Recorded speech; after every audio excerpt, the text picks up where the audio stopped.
Okay friends, अब हम start करते हैं बहुत ही इम्पॉर्टेंट चैप्टर बीआरएस की एक्सरसाइज। दोस्तों, बीआरएस एक ऐसा चैप्टर है जिसके अंदर अगर कॉन्सेप्चुअल क्लैरिटी नहीं है तो हो सकता है कि आप लोग इस चैप्टर को आसानी से ना समझ पाओ।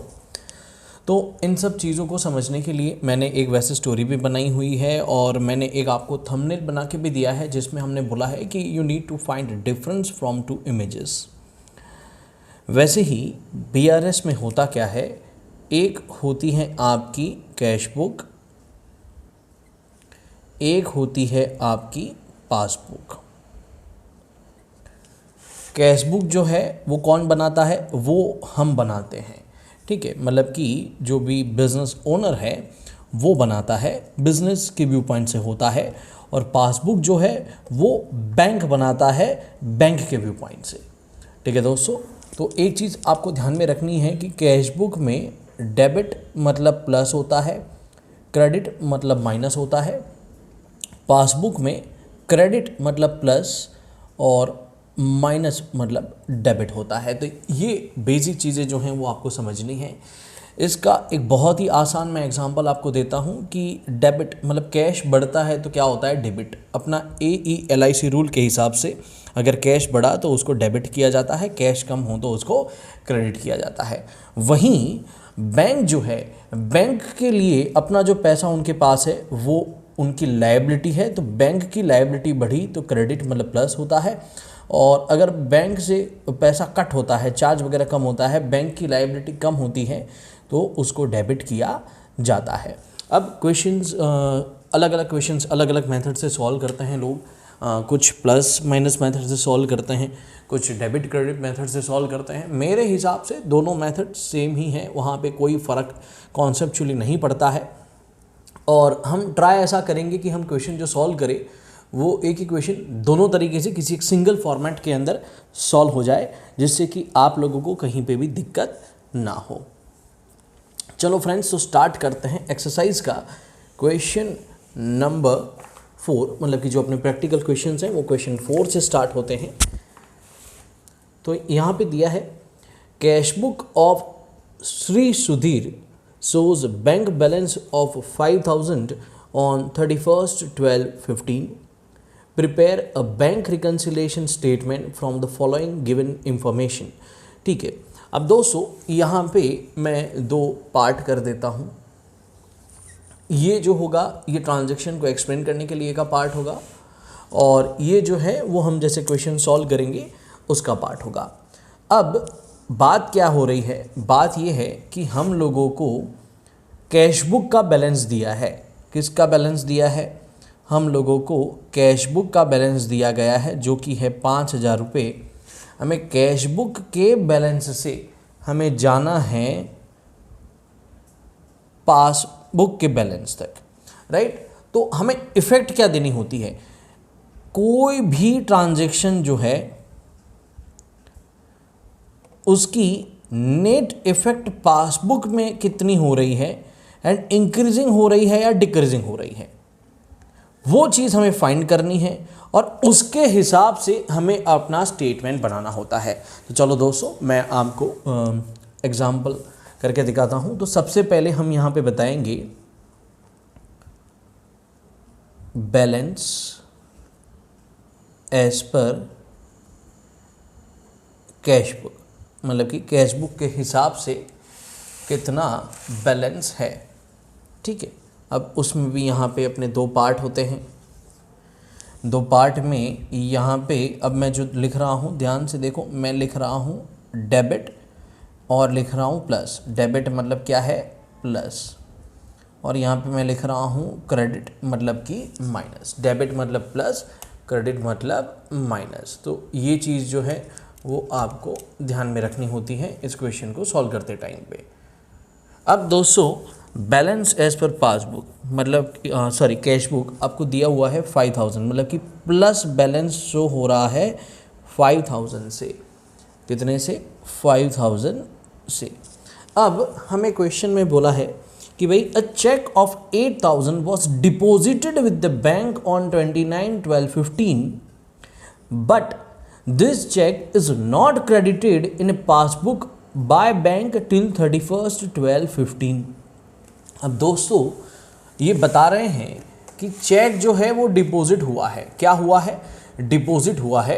चेक अगर डिपॉजिट हुआ है तो आपने कैश बुक में क्या किया हुआ है? कैश बुक में आपने डिपॉजिट मतलब कैश बुक में प्लस किया हुआ है, पर अभी पासबुक में वो बैलेंस शो नहीं हो रहा है। देखो ट्रांजैक्शन है आपका कि भाई चेक डिपॉजिट किया है पर पासबुक में क्रेडिट नहीं हुआ, तो ट्रांजैक्शन 8,000 का है, कैश बुक 8,000 से ज़्यादा है, पासबुक में शो नहीं हो रहा है, पासबुक 8,000 से कम है। क्योंकि पासबुक 8,000 से कम है तो हम यहाँ पे क्या करेंगे? 8,000 माइनस कर देंगे। तो यहाँ पे हम पहले ट्रांजैक्शन का डिटेल में यहाँ पे इस तरीके से लिख सकते हैं कि भाई cheque deposited but not credited या collected, not credited by bank. ठीक है, कितना अमाउंट है? 8,000 हमने माइनस किया। क्यों? क्योंकि पासबुक इतने से कम है इसलिए हमने माइनस किया। इसी तरीके से हमें हर ट्रांजैक्शन में देखना है कि वो ट्रांजैक्शन की इफ़ेक्ट पासबुक में क्या होती है, वो हम यहाँ पे दे देंगे। जैसे कि सेकंड है, a cheque of 6,000 was send for collection to bank on 30/12/15 which is not collected by bank. ये सेम ट्रांजैक्शन है ऊपर जैसा कि भाई आपने चेक भेजा है ठीक कलेक्शन के लिए, अपने अकाउंट के अंदर वो पैसा हमने कैश बुक में लिख दिया है, कैश बुक में आपने प्लस 6,000 कर लिया होगा, पर पासबुक में अभी भी पैसा नहीं आया है, बैंक बैलेंस में पैसा नहीं आया है, बैंक बैलेंस कम है, तो हम क्या कर देंगे? अपना बैलेंस भी उतने से कम कर देंगे। फिर देखो दोस्तों थर्ड नंबर का transaction, a cheque of 3,000 was issued on 28/12/15 for payment of electricity bill which is not debited by bank in a passbook till 31/12/15। अब देखो यहाँ पे देखने जैसा है, हमने माइनस कर दिया है इलेक्ट्रिसिटी बिल 3,000 का,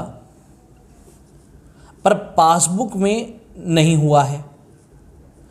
कैश बुक 3,000 से कम है मतलब पासबुक 3,000 से ज़्यादा है, क्योंकि हमने यहाँ से वो माइनस किया नहीं है। क्योंकि पासबुक ज़्यादा है हम कैश बुक को बढ़ा देंगे, तो यहाँ पे हम लिख लेंगे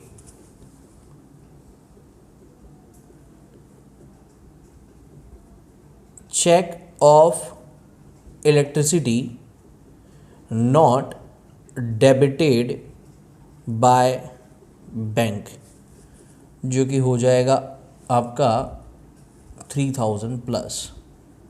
अब दोस्तों देखो यहाँ पे मैं आपको इजी करके दे रहा हूँ, मतलब डेबिट क्रेडिट मेथड और प्लस माइनस मेथड का कन्फ्यूज़न हटा रहा हूँ। हम क्रोनोलॉजिकल इक्वेशन सॉल्व कर रहे हैं, डेबिट मतलब प्लस, क्रेडिट मतलब माइनस, तो ये इक्वेशन आपका आसानी से सॉल्व हो रहा है। प्लस माइनस मेथड में कंबाइन करने के लिए लोग क्या करते हैं, एक ही अमाउंट का कॉलम डालते हैं, ये प्लस करेंगे, फिर ये ब्रैकेट में लिख के माइनस करेंगे सिंगल कॉलम में। बट आप इस तरीके से करोगे कि डेबिट मतलब प्लस, क्रेडिट मतलब माइनस, और क्रोनोलॉजिकल ऑर्डर में सॉल्व करोगे तो भी वो एकदम सही रहेगा, सही आंसर आएगा। फिर उसके बाद दोस्तों देखो फोर्थ नंबर का ट्रांजेक्शन है, a cheque of 2,000 was drawn on 27/12/15 and given to creditor but it is not presented for payment। अब देखो मैंने चेक पे कर दिया है तो मैंने यहाँ से 2,000 माइनस कर दिए होंगे। मैंने ये सोच लिया कि भाई मैंने पेमेंट कर दिया है, मैंने पार्टी को पैसे दे दिए हैं, पर वो पार्टी जब तक वो चेक लेके जाएगी नहीं बैंक में पैसा लेने, तब तक मेरे बैंक वाले को थोड़ी सपना आएगा कि वो पैसा माइनस कर दे। तो यहाँ पे क्या है, कैश बुक में से माइनस हो चुका है, हमने अपने बुक में माइनस कर दिया है, बैंक में से कुछ माइनस नहीं हुआ, मतलब बैंक का बैलेंस यहाँ पे 2,000 से ज़्यादा है, तो हम भी यहाँ पे क्या करेंगे, 2,000 से बैलेंस बढ़ाएंगे।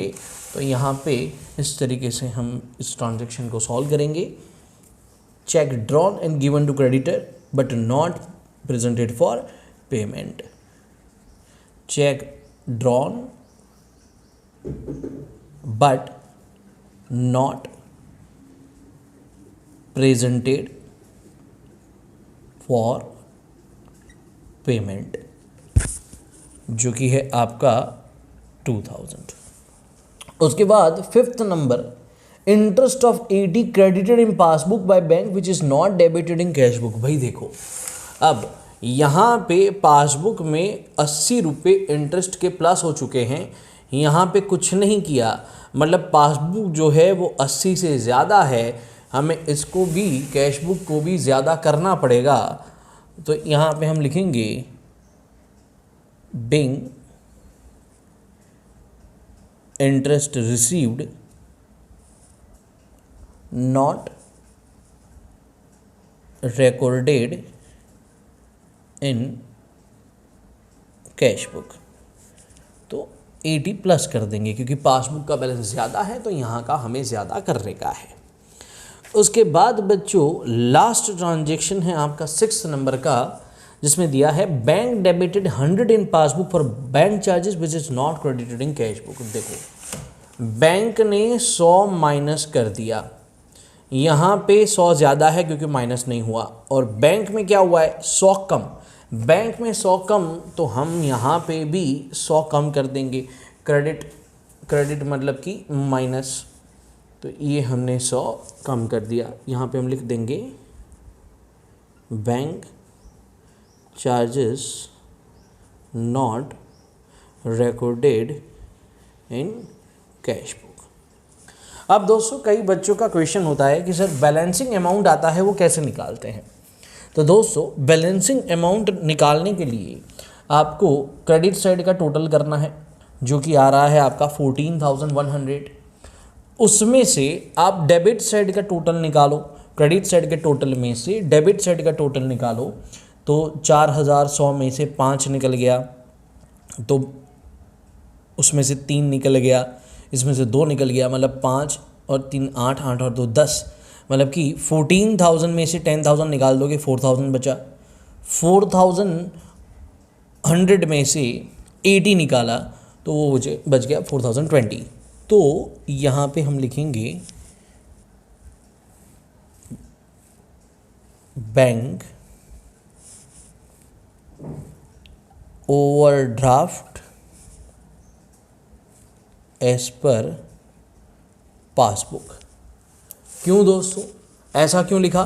क्योंकि माइनस वाली चीज़ें ज़्यादा है, प्लस वाली कम है, मतलब हम माइनस में चल रहे हैं, इसलिए बैलेंसिंग फिगर आया 4,020। अब हमेशा एक चीज़ ध्यान में रखने की, ओपनिंग बैलेंस पॉजिटिव में रहता है, पर अगर क्लोजिंग बैलेंस माइनस में है, मतलब कि माइनस साइड ज़्यादा है, तो उसका बैलेंस अमाउंट जो है वो डेबिट साइड पे हम लिखते हैं। तो दोस्तों इस तरीके से सॉल्व होते हैं अपने BRS के क्वेश्चंस।